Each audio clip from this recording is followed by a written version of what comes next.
Ever had a boomer tell you they graduated debt-free from college with nothing more than a summer job? Or has a boomer ever questioned why you can't afford a 20% house down payment when you've got a job in your 20s? Well, today I'm finally putting real numbers behind generational finance to find out once and for all if boomers had things easier or if they just happen to be the hardest working, smartest generation of all time.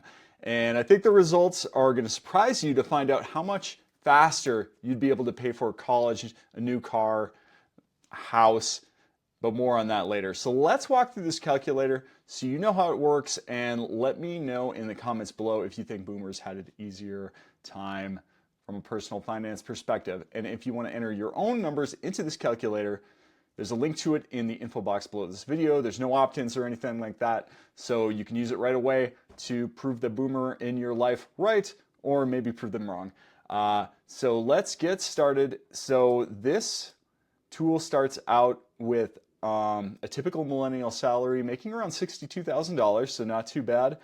The next section is the retirement and savings information. Whatever you have right now saved up is fine to enter here. If it's almost nothing, don't worry about it. You're going to do just fine in this one. Next is the investment allocation tabs. You've got to get up to 100% on this one. I would go heavy stocks because that's what the boomers did, so I leave that at 80%. And finally, enter your current age, whether or not you graduated from college, and whether or not you own a home, so that you can take a look at that real boomer wealth building. So after you've got all that filled out, all you need to do is hit the calculate your boomer wealth button, and here's where things get interesting. So when we run this through the calculator, we're not just doing simple inflation math here. We're modeling what your financial journey would look like if you could time travel with your current income back to the three different boomer eras. So let's take a look. There's the early boomers. So they entered the workforce around 1970. We've got the core boomers. These entered around 1977. They are known for having high savings rates at the time, pension plans. And then late boomers entered workforce in the 80s. And these boomers had rising stock markets, tech booms, and the emergence of the 401k. So just for fun, let's dive into the late boomer calculations.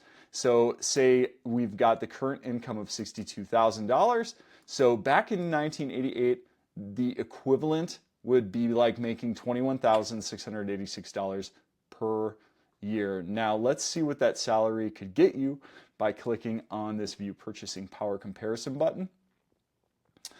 So right now it's going to take you almost 8 years to be able to completely pay for an average home in the United States. Now, this is before, we take out taxes and everything else that comes out of your paycheck, right? But just total, it would take almost 8 years to be able to pay off an average house with this salary.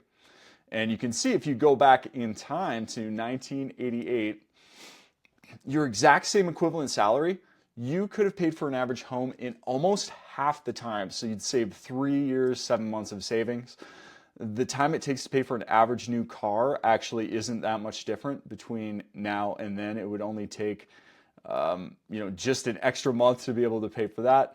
And here's another crazy one, of course, is how long it would take to pay for college. Today, it's going to take you 5 months of your income to be able to pay for a year of college. Back in the day, your income could have paid off a full year of college in just 2 months. So pretty incredible. You're talking about double the amount of time to pay for your college education. So no wonder people were able to work a summer job, pay for college back in that time period. Now here's another crazy thing that you see with late boomers' careers. So their wage growth, especially within the first 10 years of their career, the first 10 years, they experienced average wage growth of 8% per year for the first 10 years of their working career. Um, I don't think, if you think about it, have you ever had an 8% wage increase in a situation where you didn't job hop or you didn't get promoted? I don't think millennials, I don't think Gen Z, you're going to ever be able to experience this kind of wage growth over the course of your careers ever again. And of course, on top of wage growth, don't forget boomers had massive returns in the stock market. So let's say you started working in 1988, you started investing. Over this time period, you have made on average over 11% annual return in the stock market over this time. So if you put in, say, $24,000 of your today income, fast forward like a boomer over the next 30 years, you would have well over $500,000 in stocks just from hanging it out and putting it in the S&P 500. And of course, if you own a home, your value basically quadrupled in value the last 3 decades. Of course, depending on where you live in the country is going to make a massive difference on the value here, but either way, you're going to be up big. You're going to have a significant price appreciation.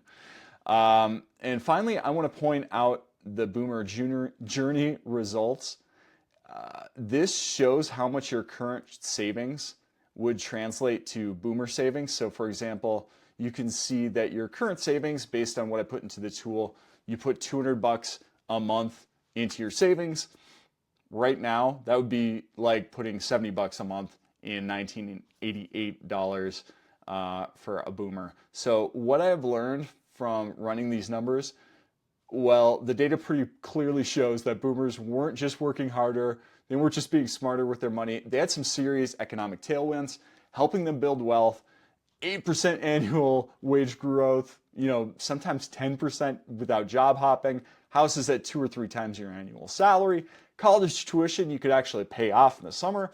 But here's the thing, this isn't about winning arguments at the Thanksgiving dinner table, at least not most of the time. It's also about understanding how different generations build wealth under different conditions. Today's workers, we've got our own unique challenges and we've got opportunities too, right? That boomers never had. Like, we can work remote, lets us live anywhere. We don't have to pay the gas to drive to work, waste time. Of course, that isn't everybody, but that's some of us. There are more millionaires now than ever before, and we have the option to launch online businesses, get customers around the world. So we do have unique advantages as well to make larger amounts of money, even if I would say, like, following the status quo probably isn't going to give you the same results that the boomers had over the last 3 decades. So key takeaway isn't that building wealth is impossible now, it's that we need different strategies than what worked for the boomers. Well, they could rely on company loyalty, pension plans. We might need to job hop for better salaries and, let's face it, invest in Bitcoin or something like that.